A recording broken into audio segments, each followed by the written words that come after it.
What's up, y'all? The gameplay trailer for the upcoming Halloween game just dropped, so I am checking it out. As someone who still continues to play the Texas Chainsaw Massacre, I am a little worried about the future of this game. Now, people have said that IllFonic will be the main dev team working on this game, not Gun, but as you may know, they also worked on Killer Clowns from Outer Space, and that game, unfortunately, like TCM, to put it lightly, is pretty dead. Now, I have no doubt that this game will do well at launch, but how long will this game survive? We'll just have to wait and see. And this is the Halloween multiplayer overview. Okay, this is the gameplay trailer. Let's give it a watch. There's Myers. Oh, I just noticed that they're doing the executions like in Halloween is a 1v4 like in Friday with the environment. Hits the residents of Haddonfield against the shape of pure evil, Michael Myers. In this quintessential slasher simulator, our playable cast of civilian characters desperately attempt to save their neighbors and themselves from look at them move. Boogeyman, Why are they running so fast? They're like booking it. Halloween provides familiar elements fans of the genre know and love, but we're incredibly excited to pull back the curtain and unveil more details that demonstrate our commitment to delivering our most robust, dynamic, and terrifying multiplayer offering yet. He's like phasing. Michael Myers is a creeping, methodical killer, and on Halloween night, Haddonfield becomes He still his looks kind of hunting skinny to me. ground. The Boogeyman's primary desire is to eliminate every living resident in this quiet town. At least he's tall, right? But he also begins each match with a list of special targets that supply greater rewards if killed before time expires. These unfortunate residents are positioned across various sites in the map, and Michael players are empowered to use their nightmare suite of abilities to locate, aura ability, terrorize, and ultimately execute their victims and anyone bold enough to interfere with their bloodthirsty ambitions. Okay, they have weapons, so they can fight back. Allows players to step behind the mask and stalk the residents of Haddonfield. When using this skill and entering the first-person perspective, Michael becomes aggressively aware of his surroundings and the proximity of potential prey. By focusing on targets with murderous intent, Michael builds varying levels of stalk, which aid him in identifying and tracking targets. Why is that low kick giving DVD? Like stalking to get your ability. An effective killer always keeps their victims unaware of their presence until those final fatal moments. While historically Michael Myers isn't known for his speed, fundamental abilities like shape jump amplify the shape's mobility. This is what Jason did also, right? He shifted around to travel fast. Slips into the shadows to move around environments unseen. Not only does this increase Michael's base movement speed, but it also provides access to other powerful traversal options, including Shape Dash, which sends Michael lunging forward with violent momentum. Shape Jump is confidently one of the most powerful tools at Michael's disposal and supplies unlimited possibilities for iconic jump scare moments. Shape Jump. Literally giving DVD with However, Shape Jump comes with a few major caveats. Our masked antagonist can only enter and exit Shape Jump while in the cover of darkness or outside a resident's line of sight. The light may provide temporary reprieve for the residents of Haddonfield. Oh dang, that was bright. Michael can work to remove sources of illumination. Hopefully not that bright in game. Flashlights. Cutting power and even catalyzing He's phase walking pretty much. Despite the unquestionable malevolence of Michael Myers, his horrifying homecoming to Haddonfield won't be welcomed without resistance. As the body count climbs and evidence of the Boogeyman's presence becomes undeniable, local authorities, residents, and distinct playable civilians may decide to gather weapons and face off against evil itself.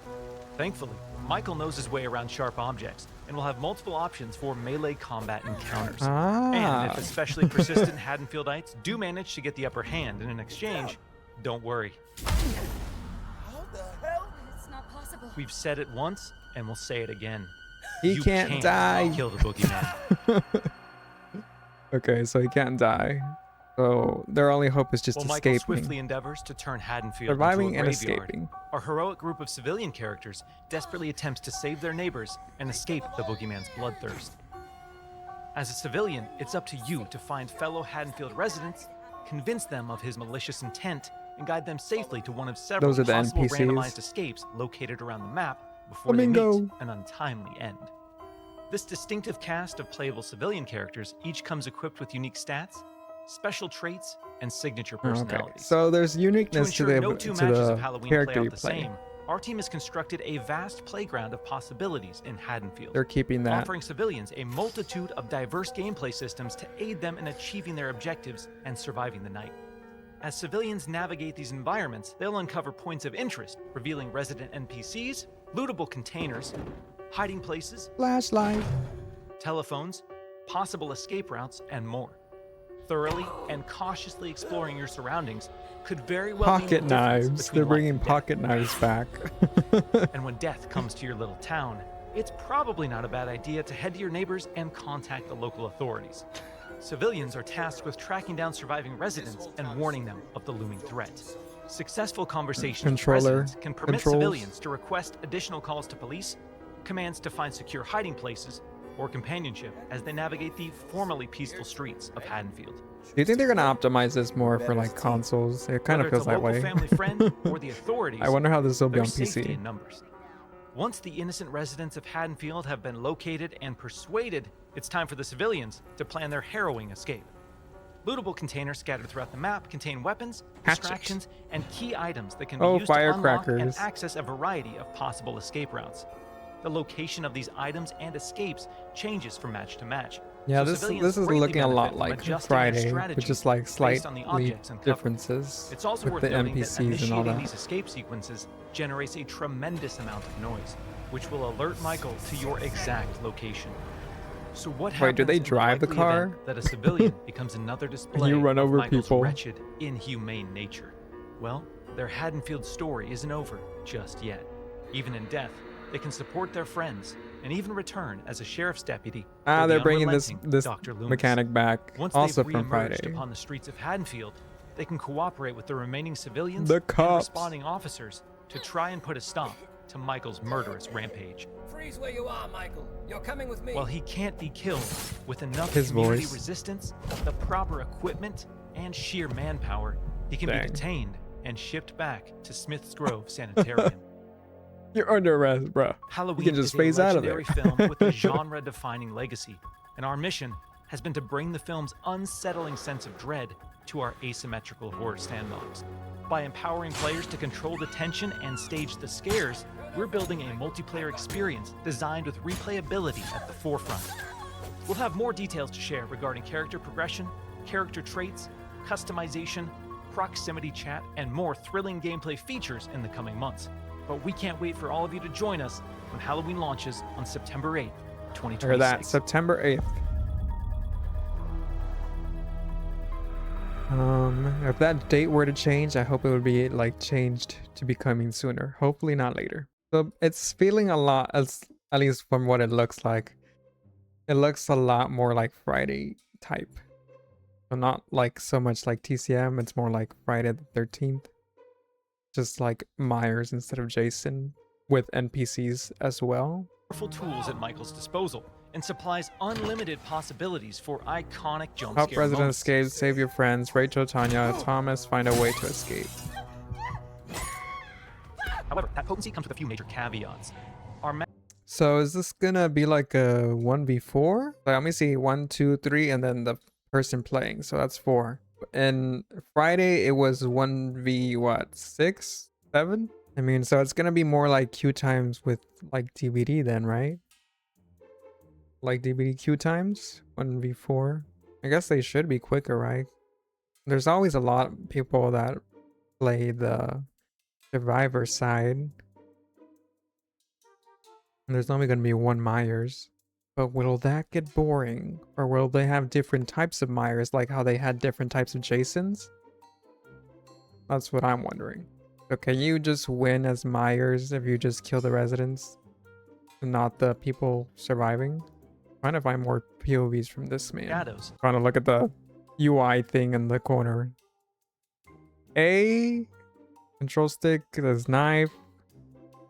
LT, B, 1, 2, 3, 4. Like 4 different options of stuff. And then these are what? I don't know. I don't know if Myers is like gonna get like that variation of between like, or is it just gonna be one Myers? It's gonna be always the same, you know? I feel like that might get boring The most powerful tool if it's just him Myers the whole time.